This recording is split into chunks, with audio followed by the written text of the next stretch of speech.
everyone, welcome to Knowledge of Law. In this video, we talk about Hindu Marriage Act 1955.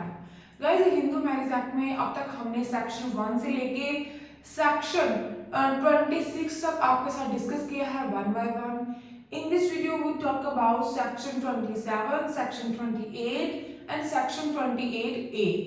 तो guys, now let's start. section 27 किस चीज की बात करता है? सेक्शन 27 बात करता है डिस्पोजल ऑफ प्रॉपर्टी. गाइस, अभी इसमें बहुत सारे जो न्यू स्टूडेंट्स होंगे उनके माइंड में आएगा कि भाई कौन सी प्रॉपर्टी, क्या कोई बिल्डिंग वगैरह या फिर कुछ बिल्डिंग होगी, ठीक, या फिर क्या होगा प्रॉफिट हो. जब भी हम प्रॉपर्टी की बात करते हैं तो हमारे माइंड में आता है कोई भी लैंड, ठीक. बट नहीं गाइस, इस चीज को थोड़ा सा out of this topic, out of this, इस टॉपिक से अलग है ये चीज. क्या लिखा है कि जब भी मैरिज होती है एट और about the time of marriage which में belong jointly to both of husband and wife. Means जब दोनों की हस्बैंड एंड वाइफ की मैरिज हो रही है उस टाइम के ऊपर उनके पेरेंट्स की तरफ से अगर कोई ऑर्नामेंट्स, कोई भी ज्वेलरी या कोई ऑर्नामेंट्स उन्हें दिए गए हैं, वो भी क्या है, दैट मीन्स वो एक प्रॉपर्टी है.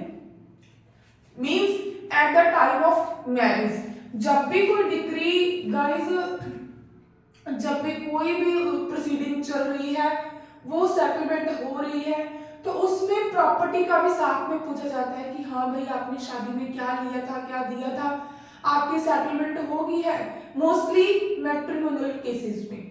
तो ये चीज इसी सेक्शन 27 में बताया गया है कि जब ऐसा कुछ होता है, अगर कोई डिस्प्यूट चल रहा है हस्बैंड एंड वाइफ में, तो सेक्शन 27 के अंडर जो भी प्रॉपर्टी होती है, मीन्स अगर मैरिज के टाइम के ऊपर लड़के वालों ने या लड़की वालों ने जो भी एक दूसरे को प्रॉपर्टी मीन्स कोई ऑर्नामेंट्स दिए हो, कि क्या होता है इसमें गाइस, ज्वेलरी. लड़के वाले क्या करते हैं, लड़की को कोई भी नेकलेस डाल दिया, कोई बैंगल्स, कुछ भी, ठीक, कोई इयररिंग्स हो गए.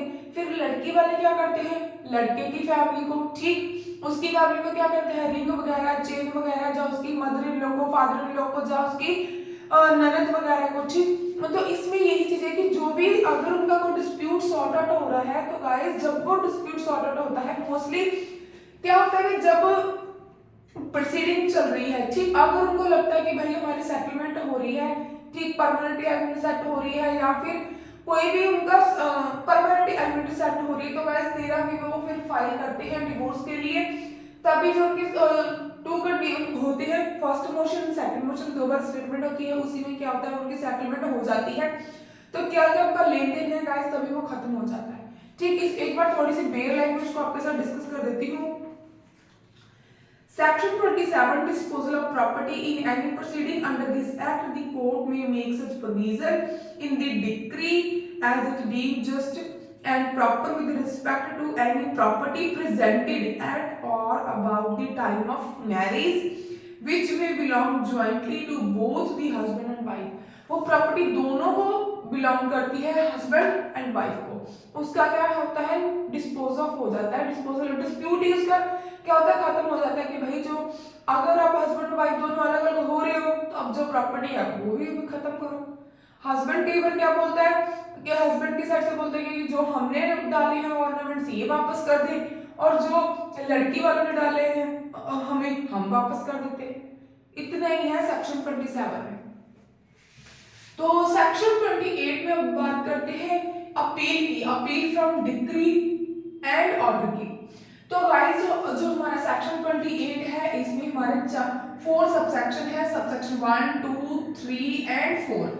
इसका हम देखते हैं सबसेक्शन 1 को थोड़ा सा रीड आउट कर लेते हैं. वेयर से गाइस इसमें लिखा है all decrees made by the court in any proceeding under this act shall subject to the provision of subsection 3 appealable होते हैं. Decree of the court made by the exercise of its original civil jurisdiction, and every such appeal shall lie to the court, which appeals ordinarily lie from the decision of the court given in exercise of its original civil jurisdiction बनती है guys जब भी हमारे कोई भी matrimonial cases होते हैं, जो न्यू स्टूडेंट्स हैं भाई एक बार इस चीज को देख लीजिए, जो भी आपके मैट्रिमोनियल फैमिली लॉ है गाइस, ये आपका क्रिमिनल लॉ नहीं है, ये आपका सिविल लॉ है।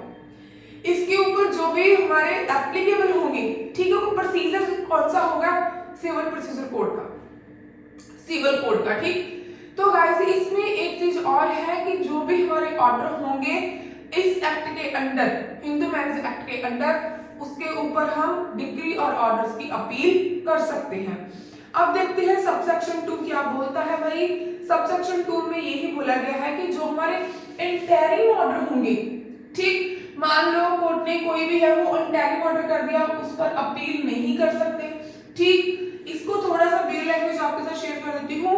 Subsection 2, orders made by the court in any proceeding under this act under subsection 25th or section 26 shall subject to the provision of subsection 3 appealable है, but कहां पर नहीं है गाइस, जहां पर इंटरिम ऑर्डर हुआ है वहां पर आप अपील नहीं कर सकते।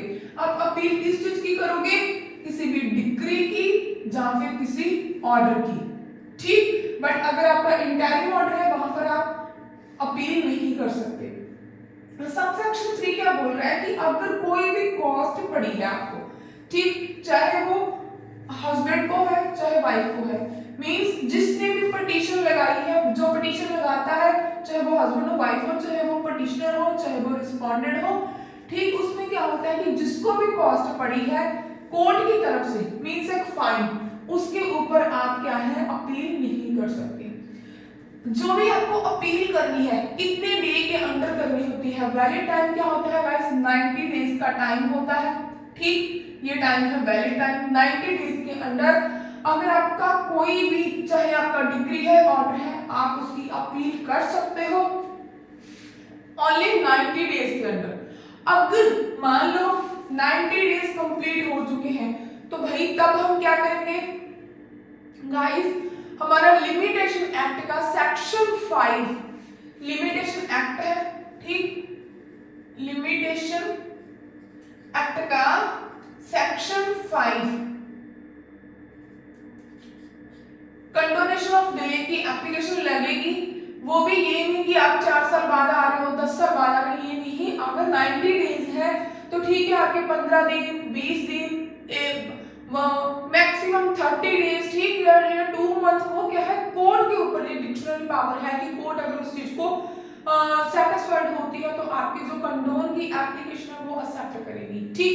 अगर वो उसने टाइम देखे तो गाइस 90 डेज का है। अगर हम देखें कि आपका कंडोनेशन है, आपका टाइम ज्यादा हो गया है 15 दिन का 20 दिन का, तो गाइस आप लिमिटेशन एक्ट सेक्शन 5 के अंडर कंडोनेशन डिले की एप्लीकेशन भी लग सकती है, ठीक। तो इसे हम थोड़ा सा देख लेते हैं।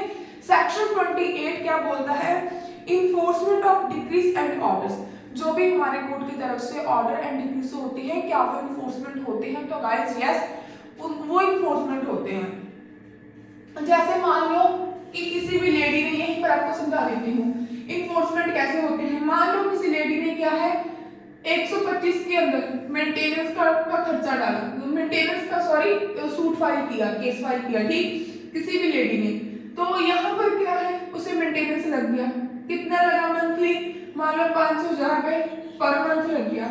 तो अगर जब कोर्ट ने ये वाला खर्चा लगा दिया तो गाइस इस ऑर्डर को इन्फोर्स करने के लिए क्या होगा, एग्जीक्यूशन फाइल की जाएगी, ठीक, इस खर्चे को लेने के लिए तभी मिलेगा वही खर्चा। मींस ये है कि जो भी ऑर्डर एंड डिक्री होते हैं वो इन्फोर्सेबल होते हैं।